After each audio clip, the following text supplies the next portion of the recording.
ராமநாதபுரம் மாவட்ட ஆட்சியர் அலுவலகத்தில் விவசாயிகள் குறைதீர் கூட்டம் நடைபெற்றுக் கொண்டிருந்தது. அப்பொழுது கையில் மனுவுடன் காத்திருந்த பெண்மணி தேம்பி அழுது கொண்டிருந்தார். அவரை கவனித்த ஆட்சியர் விஷ்ணுசேகரன் பிரச்சனை என்னவென கேட்டறிந்தார்.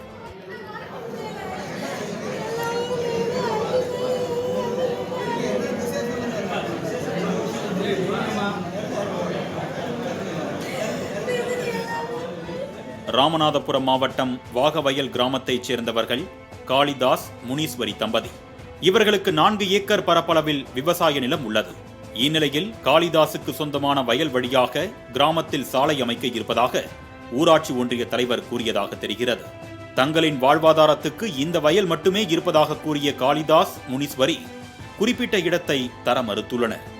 இதனால் ஆத்திரமடைந்த ஊராட்சி மன்ற தலைவர் நிலம் தர மறுத்த குடும்பத்தினரை ஊரை விட்டே ஒதுக்கி வைத்ததாக கூறப்படுகிறது.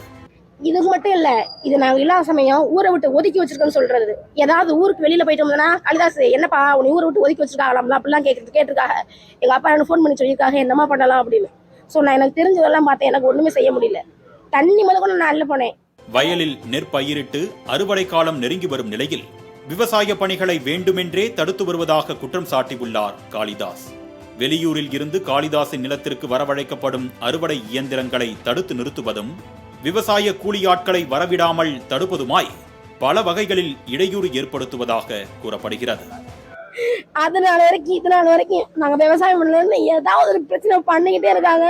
இன்னைக்கு என்ன பிரச்சனைக்கு நான் கொண்டு வந்திருக்கேன் அப்படின்னா, கருது 4 ஏக்கர் கருது இங்க கிடக்க அறுக்க முடியாம கடந்த 1 வாரமா நான் தூக்கிக்கிட்டு தெரியுறேன் கருது இருக்கிறதுக்காக மட்டும். மேலும் ஊரில் ஒருவரிடமும் பழகக்கூடாது என்றும் அன்றாட தேவைகளை கூட ஒருவரிடமும் எதிர்பார்க்க கூடாது என்றும் ஊராட்சி மன்ற தலைவர் மிரட்டுவதாக காளிதாசும் முனீஸ்வரியும் ஆட்சியரிடம் கண்ணீர் மல்க புகார் அளித்தனர்.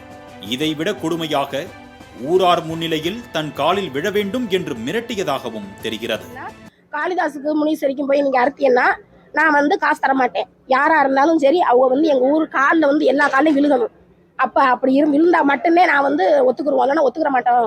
நீ யார வேணாலும் நீ போய்க்க, நீங்க கையெழுத்து போட்டா மட்டும்தான் இருக்க முடியும். என்ன நீங்க இருக்க முடியாது. இந்த புகாரை விசாரித்த ஆட்சியர் விஷ்ணுசேகரன் தாமே நேரில் வந்து பார்வையிடுவதாகவும் அவ்வாறு தவறு நடைபெற்றிருந்தால் உடனடியாக நடவடிக்கை எடுப்பதாகவும் உறுதியளித்தார்.